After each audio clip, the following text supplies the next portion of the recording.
Assalamualaikum everyone. Welcome to Anu's Legal World. Let's start our lecture series of Introduction to Law. तो आज हमारा first lecture है जिसमें हम डिस्कस करेंगे व्हाट इज़ लॉ, इसका मीनिंग क्या होगा और डिफरेंट ज्यूरिस्ट्स ने इसकी क्या डेफिनेशन दी। तो फर्स्ट ऑफ ऑल मैं चाहती हूँ कि आप सब लोग अपनी अपनी डेफिनेशन ऑफ लॉ सोचें।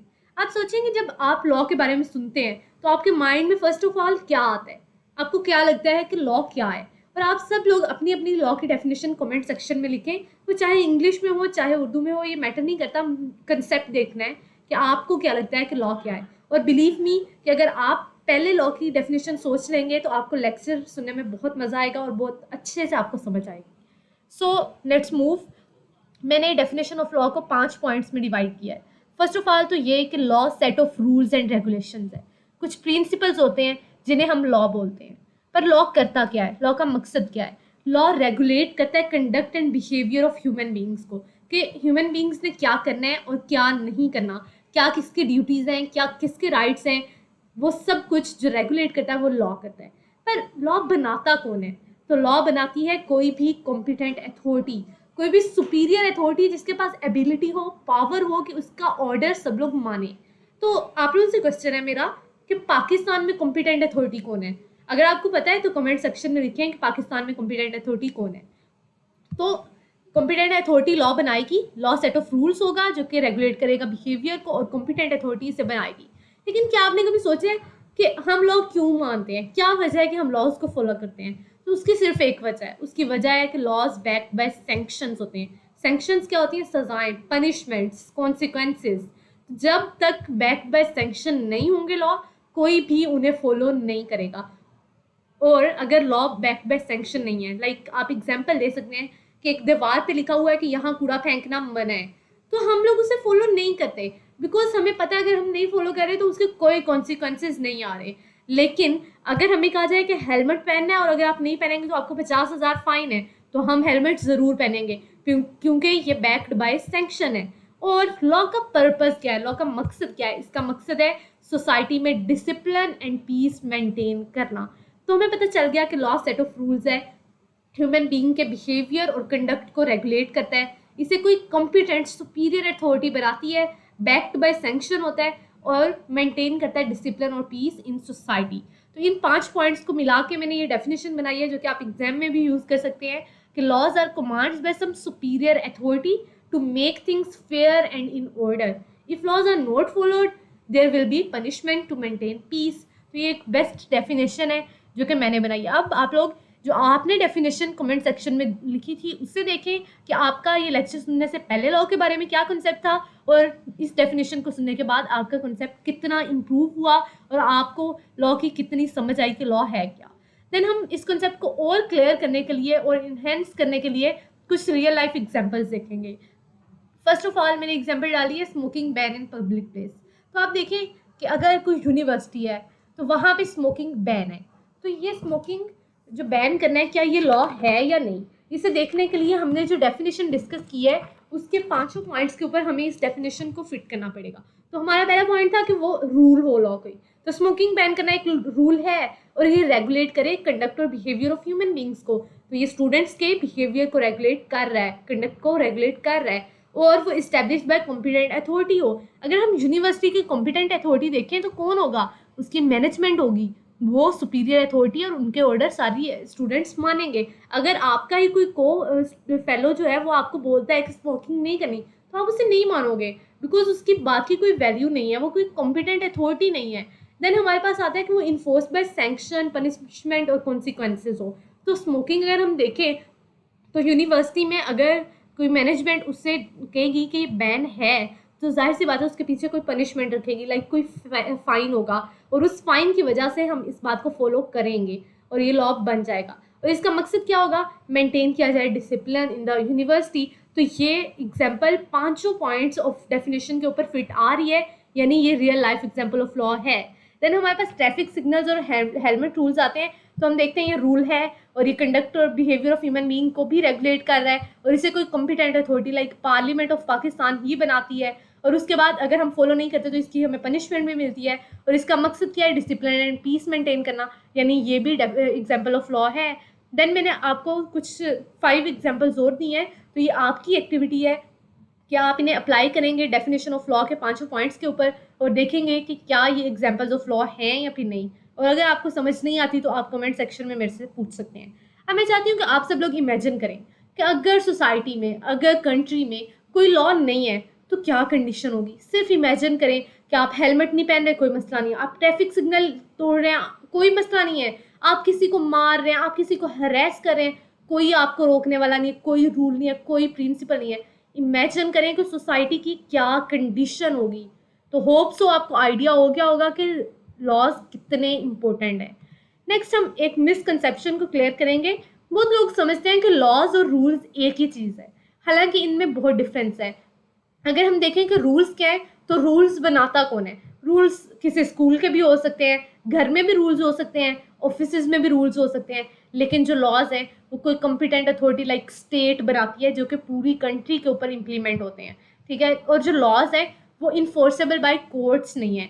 लाइक अगर किसी के घर का रूल है ना कि 7 बजे उठना है, 10 बजे नाश्ता करना है, तो ये रूल उस घर का है, और उस घर में अगर कोई 7 बजे नहीं उठता तो आप कोर्ट में जाके उसे चैलेंज नहीं कर सकते कि वो 7 बजे नहीं उठा, बिकॉज ये रूल है और इन्फोर्स बाय कोर्ट्स नहीं है।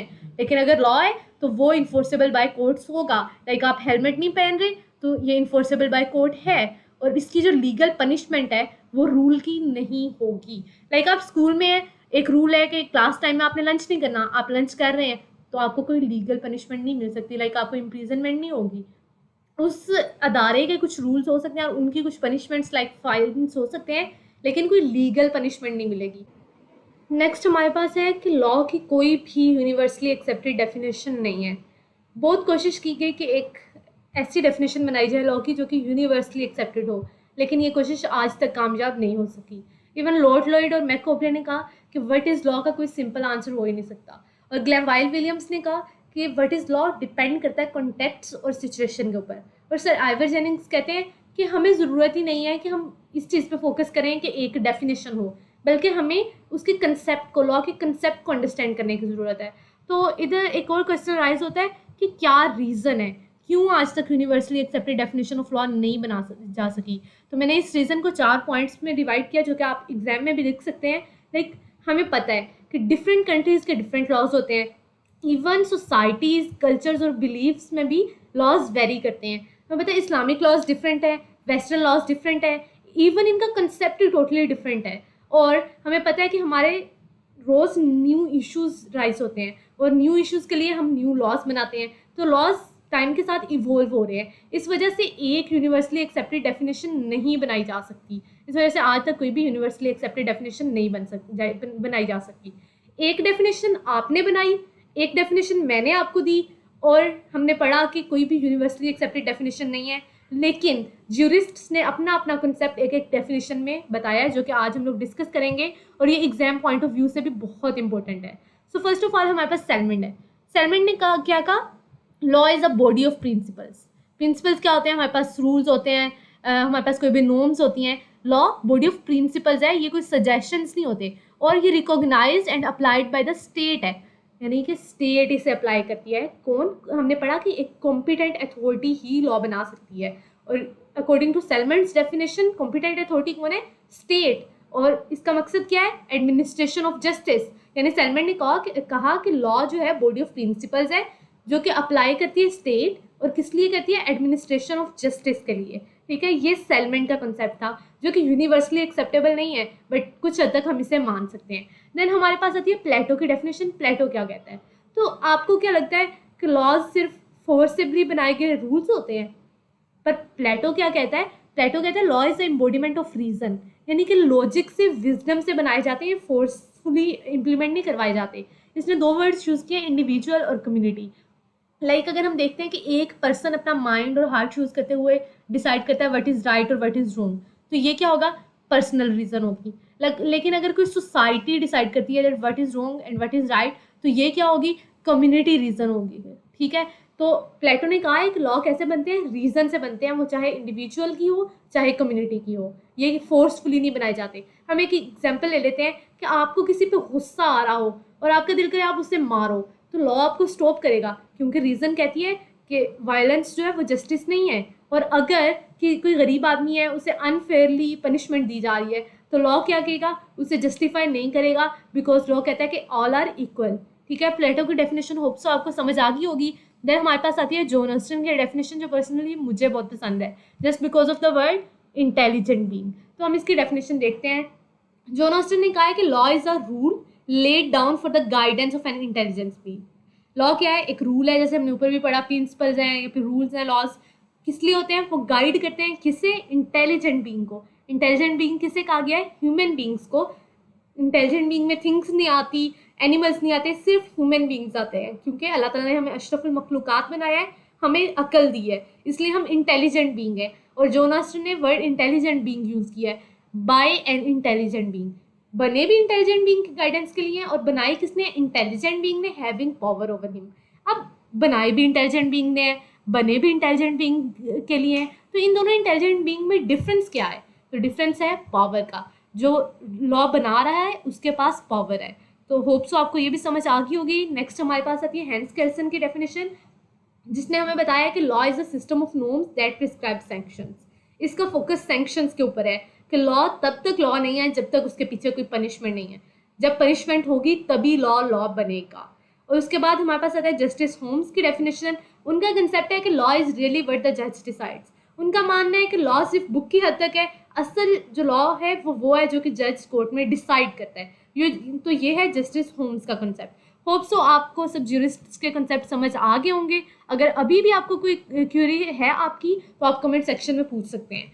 तो ये आज का हमारा टॉपिक था और ये मैंने कंक्लूजन लिखा है फुल टॉपिक को कंक्लूड करके। अगर आप एग्जाम पॉइंट ऑफ व्यू से इसे कंसीडर करना चाहते हैं तो आप कर सकते हैं।